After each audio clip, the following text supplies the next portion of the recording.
Hello everyone, welcome back to our channel. তো আজকে আমরা সেমিস্টার ওয়ানের জন্য আরো একটা ইউনিটের যে সাজেশন কোয়েশ্চেনগুলো আছে সেই সাজেশন কোয়েশ্চেনগুলো নিয়ে চলে এসেছি। তো এর আগের ভিডিওগুলোতে আমরা সেমিস্টার ওয়ানে যে আমাদের সেল বায়োলজি তার যে সিলেবাসটা ছিল সেই সিলেবাসের ইউনিট 1 থেকে ইউনিট 5 অবধি প্রত্যেকটা ইউনিটের কি কি কোয়েশ্চেন তোমাদের রেডি করতে হবে সেমিস্টারের জন্য সেগুলো তোমাদের সাথে আলোচনা করেছিলাম। তো আজকে আমরা ইউনিট 6 পড়বো।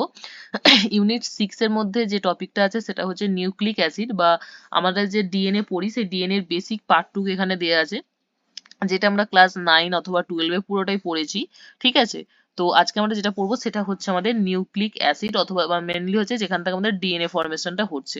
তো সবার প্রথমে আমাদের যেটা করতে হবে সেটা হচ্ছে একটা ডিএনএ, একটা ডবল স্ট্যান্ডার্ড ডিএনএ এর পুরোপুরি স্ট্রাকচার আর হচ্ছে কম্পোজিশন কি কি নিয়ে একটা ডিএনএ ফরমেশন হচ্ছে সেটা পুরোপুরি মানে ডিটেলে করতে হবে। এটা 3 মার্কস করতে হবে এবং একটা ডিএনএ ডবল স্ট্যান্ডার্ডের ছবি অবশ্যই আমাদের দিতে হবে।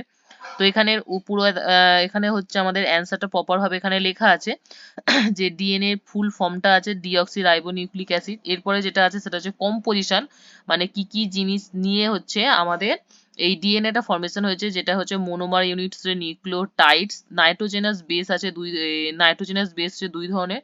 একটা হচ্ছে পিউরিনস, পিউরিনের মধ্যে হচ্ছে অ্যাডেনিন গুয়ানিন, আর পাইরিমিডিনস এর মধ্যে হচ্ছে সাইটোসিন আর থাইমিন। তারপরে 2 নম্বর আমাদের পেন্টোজ সুগার আছে, তারপরে আমাদের ফসফেট গ্রুপ আছে। ঠিক আছে? তো এই হচ্ছে আমাদের কম্পোজিশন। এরপরে যদি স্ট্রাকচারটা দেখি, স্ট্রাকচারের মধ্যে যে ডবল হেলিক্স একটা স্ট্রাকচার, তারপরে 5 প্রাইম তে 3 প্রাইম ইউনিট হচ্ছে, এইগুলো সব আমাদের কিন্তু এখানে লিখতে হবে। ঠিক আছে? তারপরে অ্যাডেনিন আর থাইমিনের মধ্যে আমাদের দুটো হাইড্রোজেন বন্ড দেখা যায়, গুয়ানিন আর সাইটোসিনের মধ্যে আমরা তিনটে হাইড্রোজেন বন্ড দেখতে পেয়ে যাই। ঠিক আছে? আর বেস পেয়ারিং কিসের বেসিস হয় সেটা হচ্ছে চার্গফস রুল। ওকে? আর হেলিক্সটা যেটা আমাদের ডিএনএ ডাবল স্ট্যান্ডার্ড হেলিক্স, সেটা রাইট হ্যান্ডেড থাকে। ওকে? তো এরকম ভাবে তোমাদের হচ্ছে কি করতে হবে, পুরো কম্পোজিশনটা লিখতে হবে ডিএনএ এর। এখানে পয়েন্টে করেই দেওয়া আছে যে অবশ্যই একটা ডিএনএ ডবল হেলিক্স এর স্ট্রাকচার দিতে মানে ছবি দিতে হবে। ওকে? আচ্ছা, এটা হচ্ছে নোট, এটা শুধুমাত্র জানার জন্য এই ইনফরমেশনটা দেয়া যে আমাদের ডিএনএ হচ্ছে একটা নেগেটিভ চার্জ। ঠিক আছে? নেগেটিভ চার্জ হয়। এরপরের কোয়েশ্চেনটা ইম্পর্টেন্ট, যেটা আমাদের পড়তেই হয়, সেটা হচ্ছে চার্গফস রুল। চার্গফ বলেছে explain the Chargaff's rule and discuss their significance in DNA structure. Chargaff's rule কি এবং তার যে সিগনিফিকেন্সটা আছে ডিএনএ স্ট্রাকচার সেটা লিখতে হবে। 3 মার্কসের জন্য এটা আমরা তৈরি করব। তো চার্গফস রুলটা সবার প্রথমে আমরা লিখে দিয়েছি। চার্গফস রুলে যে শর্ট বলি সেটা হচ্ছে A plus G equal to T plus C, adenine আর গুয়ানিন ইকুয়াল টু হবে thymine plus cytosine. Okay? Okay, এটা হচ্ছে আমাদের চার্গফস রুল। এখানে আরেকটু ডিসক্রাইব করে দেওয়া আছে যেগুলো তোমরা এক্সামে এতে লিখবে। সিগনিফিকেন্স আছে, যেটা significance provided a clue for base pairing in DNA. 2 নম্বর যে suggested complementary strand help Watson and Crick propose double helix model. তো এইখানে এই চ্যাপ্টারটার মধ্যে খুব জনপ্রিয় দুটো স্ট্রাকচার আমাদের মানে মডেল আছে যেগুলো আমাদের পড়তে হবে। যেটা হচ্ছে 1 নম্বর হচ্ছে Watson and Crick model. DNA এর ওয়াটসন অ্যান্ড ক্রিক মডেলটা ডেসক্রাইব করো। ঠিক আছে? এই যে দিয়েছে কোশ্চেনটা যে describe the Watson and Crick model DNA with a diagram. ঠিক আছে? ওয়াটসন অ্যান্ড ক্রিক মডেল কি সেটা কি করতে বলেছে, আমাদের কি ডেসক্রাইব করতে বলেছে। তো এইখানে পুরো জিনিসটা লেখা আছে পুরো পাই টু পাই। এই যে এইখানে পুরো আমাদের একদম পুরো ওয়াটসন ক্রিক মডেল কি সেটা দেওয়া আছে। আর এখানে যে ছবিটা সেটা তোমরা গুগল করে নিতে পারো, গুগলে ছবি অ্যাভেলেবেল আছে। ডায়াগ্রাম হচ্ছে আমাদের মাস্ট দিতে হবে, আমরা এখানে ডায়াগ্রাম অ্যাড করিনি, ডায়াগ্রাম তোমরা গুগল থেকে পেয়ে যাবে। এরপরে যে কোয়েশ্চেনটা দিয়েছে সেটা হচ্ছে বিভিন্ন রকমের DNA, A A DNA, B A DNA, B DNA আর হচ্ছে আমাদের জেড ডিএনএ, এদের মধ্যে পার্থক্য। এটাও খুব ইম্পর্টেন্ট, যেমন ওয়াটসন ক্রিক মডেল, চার্গফস রুল ইম্পর্টেন্ট। এখানে এই ইউনিটে যে কোয়েশ্চেনগুলো আছে একটু ইম্পর্টেন্ট, সবগুলোই প্রায় ইম্পর্টেন্ট।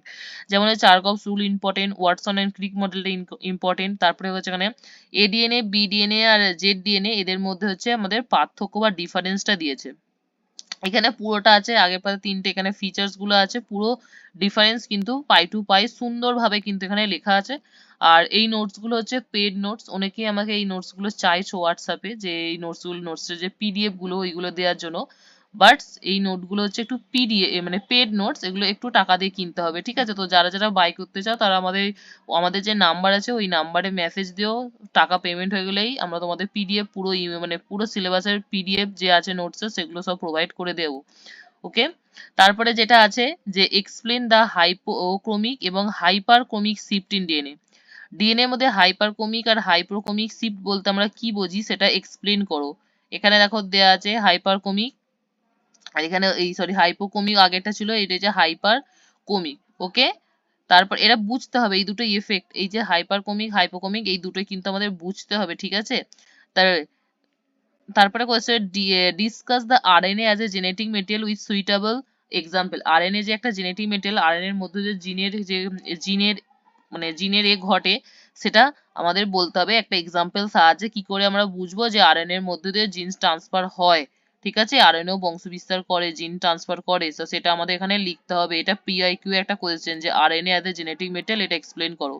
এখানে এক্সাম্পল হিসেবে আমাদের টোবাকো মোজাইক ভাইরাস দিয়েছে, আর একটা দিয়েছে ইনফ্লুয়েঞ্জা ভাইরাস দিয়েছে। ওকে, আর সিগনিফিকেন্সও দিয়ে দিয়েছে, আরএনএ সিগনিফিকেন্স দিয়ে দিয়েছে। ঠিক আছে, RNA can carry transmit genetic information, DNA is not only the genetic molecule, GNA একমাত্র জেনেটিক মলিকিউল নয়। এরপরে আমাদের ইম্পর্টেন্ট কোয়েশ্চেন যেটা হচ্ছে আরএনএ এর আমরা ভাগ জানি, ঠিক আছে। আরএনএ ক ধরনের হয়, মেইনলি হয় আমাদের এমআরএনএ, তারপরে যেটা ভাগটা টিআরএনএ, তারপরে আমাদের যেটা হয় আরআরএনএ। তো আমরা এখানে প্রত্যেকটা আরএনএ টাইপ লিখেছি, মেইন 3টে আরএনএ টাইপ লিখেছি, তাদের স্ট্রাকচার করেছি আর তাদের ফাংশন, যেটা খুবই ইম্পর্টেন্ট যে প্রত্যেকটা আরএনএ এর ফাংশন কিন্তু আমাদের জানতে হবে। এছাড়াও আরো কিছু আরএনএ আমরা দেখতে পাই যেগুলোর নাম আমরা শুধুমাত্র জেনে রাখবো, ঠিক আছে, যেগুলোর নাম আমরা জেনে রাখবো, কিন্তু মেন আমাদের এই 3টে আরএনএ পড়তে হবে, mRNA messenger RNA, tRNA transfer RNA, আর হচ্ছে আরআরএনএ রাইবোজোমাল আরএনএ। ওকে, আচ্ছা, তারপরে একদম ছোট ছোট কিছু কোয়েশ্চেন যেগুলো এই ইউনিট থেকে আসে, যেমন হচ্ছে ওই আগেও পড়েছি হাইপ্রোকমিক শিফট বলতে কি বুঝি, তারপরে হচ্ছে হাইপারকমিক শিফট বলতে কি বুঝি, ওয়াটসন অ্যান্ড ক্রিক মডেলের বৈশিষ্ট্য লেখো কিছু, ঠিক আছে। তারপরে হচ্ছে why B DNA is considered most stable form, এবার ডিএনএ এর মধ্যে বি ফর্মটাকে কেন সব থেকে স্টেবল ফর্ম হিসেবে আমরা ধরে থাকি সেইটা।